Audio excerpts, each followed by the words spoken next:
This is Jeff Dumbarello, broker of Steelbridge Realty, here to talk about the 2014 Lee County, Florida residential market in review.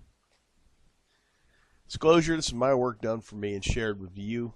The data came from multiple sources. Those sources are the Lee County Clerk of the Court, the City of Cape Coral, the U.S. Census, and the MLS data. About us, we're a licensed real estate brokerage. We use cutting-edge marketing techniques to offer solutions in today's challenging environment. Our group of professionals have decades of experience. And whether you're buying or selling a home, hire someone like us. We want to earn your business. We invite you to contact us. We will be happy to assist you with this important transaction. 5 things you need to know that happened in 2014. Number 1, the distressed market is really an afterthought to everyone but the buyer who waited too long to enter the market and the service providers who made it their entire business model. This is a chart showing the percentages by month of the distressed market, and here lately we're in the 20, all the way from 15 to 21% in 2014.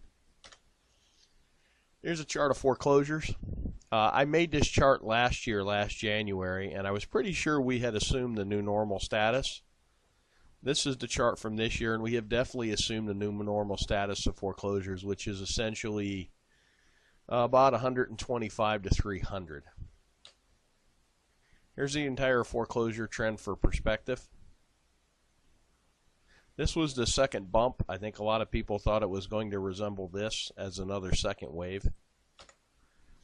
Supplying new inventory is one of the market's biggest challenges. Rising prices will induce some sellers to trade out. But then you got to question where you're going to go if you sold your home, and remember you're going to have to buy into the same market. And if you're an investor, you got to ask yourself, what are you going to do with the money? New construction is the answer to the inventory problem. Here's a couple things to think about. The appraisals will hold prices in check for a little bit until the channel's a little better defined. We're seeing that in our day-to-day business now. Interest rates are still very low, which makes homes affordable.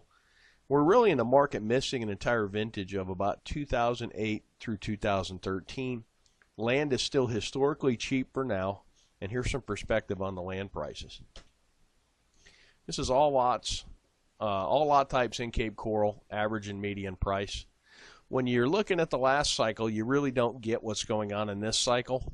So when I take the shorter view of just this cycle, the Cape lot market is recovering pretty well. The market is stabilizing in relation to the bubbles of activity. We do bubble charts here to kind of let everybody know where most of the people are looking in the market. Last year's bubble chart, this is from when 2013 versus 2012. There's a very clear shift in the market as it shifted over.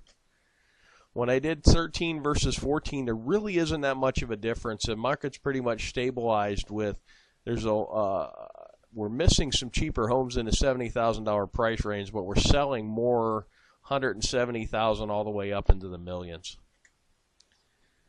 This chart's a neat chart. It shows the last cycle and this cycle by pricing. The red line being the last cycle, the blue line being the current cycle. And you can see that we mimicked the last cycle for a while, and then you're starting to see 04 and 05 in the last cycle pulled wildly away to where we're just getting slight price increases, but not like we did before. And this is really a function of the banks aren't giving out crazy loans. There's no stated income, no stated asset loans. So this is a sustainable market that's actually driven by sensible leverage. Some perspective, we operate in a seasonal and a cyclical market. The seasonality is really determined by our weather. Up north, when it's warmer, is when they're busier in the real estate market. Here, when it's a little cooler, is when we're busier in the real estate market. The cyclical part of our market is governed by demographics, and we're going to talk about something, seasonal pricing bumps as well. Right now, we're in a sustainable boom. MIM is money in motion. It's every dollar that flowed through. This is actually dollars sold by realtors. And we had an 8.7 increase in the actual volume in the market. The amount of transactions went up 1.1%. The median is actually rising faster than the average, which shows the bottom of the market is coming up faster than the market itself is correcting. The percentage of bank-owned properties jumped up slightly from 13.6 to 15.05, where short sales really fell off the map. They were 8% of the market in 13, and they're only 3% of the market in 14. And another neat thing to look at, cash sales in 2013, 60.7% were cash in 2013. In 2014, 57%. So you had a decent price increase, and it really wasn't funded by leverage. And to give you a perspective, about 25-30% of the sales in the state of Florida are cash. So we're almost working at twice the cash sales percentage of the state of Florida. Money in motion is a key indicator. As long as the market continues to grow, that's a really good thing. The median's rising higher than the average. We talked about that. We also talked about the cash sales percentage. One thing I learned, if you base your business model on short sales, you need to find something else to do. And we're truly in a market where the buyers are paying slightly more for a slightly older and slightly smaller home. Market specifics. Two asset classes that really jumped out to me are townhouses and manufactured homes are actually growing. By property types, what's interesting to me is the manufactured homes are up 20% in sales counts, as are the townhouses. And when you look at the price increases, they're probably some of the lowest price increases, and that's the market seeking a good quality buy, basically. The single-family homes are up 7%. They just about mimic the market as a whole. A few thoughts on the jump in mobile homes and townhomes. Mobile homes have both a lower cost of entry and a lower cost to keep, and the blue-collar retirees from up north love them because they really only need them for 3 or 4 months of the year because they're still home doing stuff and walleye fishing and playing with the grandkids. But it's a nice, affordable home to get out of the cold weather. Townhouses kind of represent the same if you're adverse to a mobile home purchase. And really and truly, we found within the market that as the site-built homes hit a certain number, the manufactured homes take off, and it's about 3 to 1. So if a site-built home was trading for $300,000, the manufactured homes at $100,000 represent a lot of value to a retiree buyer. This is kind of what happened by city.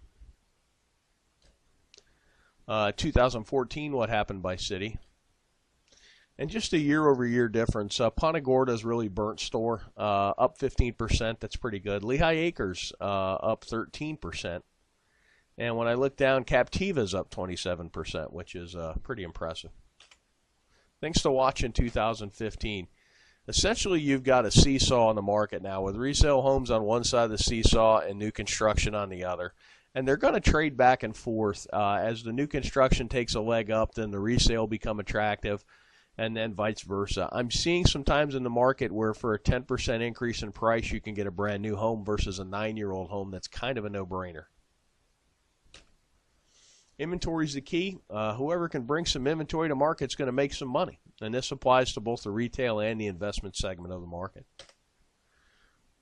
This is single-family permits in Cape Coral. When you look at the totality of the last cycle, you really don't get that excited about what's going on now.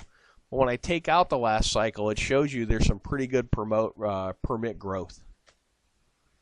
Projection of retirees. We take this from the census, and if you were born 62 years ago, there's a likely chance you're going to retire, and this is in the millions by how many there are.